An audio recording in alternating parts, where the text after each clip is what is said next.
Doctor DY. Patil public school विटा CBSE robotics, प्रत्येक क्लासमध्ये स्मार्ट बोर्ड, अबॅकस, आधुनिक प्रशस्त science lab, science Olympiad, NTSC, MTSC, NSSC scholarship परीक्षा व इतर स्पर्धा परीक्षांची तयारी।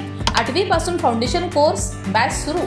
IIT JEE नीट, नवीन व प्रशस्त इमारत, 50,000 स्क्वेअर फुटाचे भव्य मैदान, तायक्वांदो, योगा, स्केटिंग, धनुर्विद्या, संगीत, गिटार, डान्स प्रशिक्षण। नर्सरी ते इयत्ता 8वी प्रवेश सुरू। आपल्या पाल्याच्या सर्वांगीण विकासासाठी आजच प्रवेश घ्या।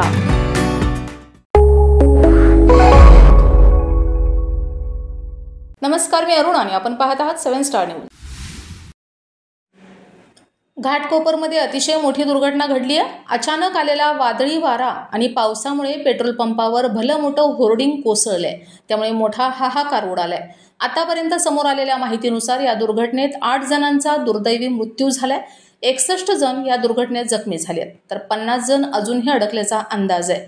मुंबईत अचानक आलेला अवकाळी पाऊस हा भलं मोठं संकट घेऊन आला। पावसासोबत मेघगर्जना आणि जोरदार वारे वाहत होतं, त्यामुळे घाटकोपरच्या छेडानगर परिसरात मोठी दुर्घटना घडली आहे। या भागात एका मोठ्या पेट्रोल पंपाच्या बाजूला भलं मोठं होर्डिंग लावण्यात आलं होतं। वाऱ्यामुळे हे होर्डिंग थेट पेट्रोल पंपाच्या छतावर कोसळलं, त्यामुळे संपूर्ण पेट्रोल पंप जमीनदोस्त झाला।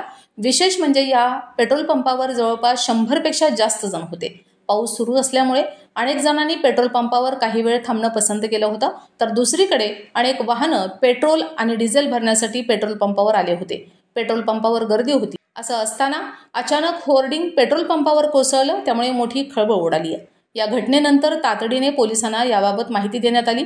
घटनेचं गांभीर्य ओळखून NDRFचं पथक घटनास्थळी दाखल झालं आहे। संबंधित घटना ही काल संध्याकाळी 4:30 वाजण्याच्या सुमारास घडली। संपूर्ण महापालिकेकडून मिळालेल्या ताज्या माहितीनुसार या दुर्घटनेत 8 जणांचा दुर्दैवी मृत्यू झालाय। आतापर्यंत 61 जण या घटनेत जखमी असल्याची अधिकृत माहिती देण्यात आली आहे। सर्व जखमींना जवळील राजापूर रुग्णालयात दाखल करण्यात आलंय। अजूनही 50 नागरिक पेट्रोल पंपावर खाली अडकल्याचा अंदाज आहे। तसेच 10 ते 12 मोठ्या गाड्या या अडकल्याची माहिती मिळत आहे। मुंबई महापालिकेकडून बचाव कार्य सुरू होतं, पण आता NDRFच्या पथकाला घटनास्थळी पाचारण करण्यात आलंय। पेट्रोल पंप मोठा होता। या लोखंड आणि सळईला कापण्यासाठी गॅस लाईनचा वापर करता येणार नाही, त्यामुळे बचाव पथकाला मोठी कसरत करून बचाव कार्य करावं लागणार आहे। आतापर्यंत 54 जणांना राजावाडी रुग्णालयात दाखल करण्यात आलंय।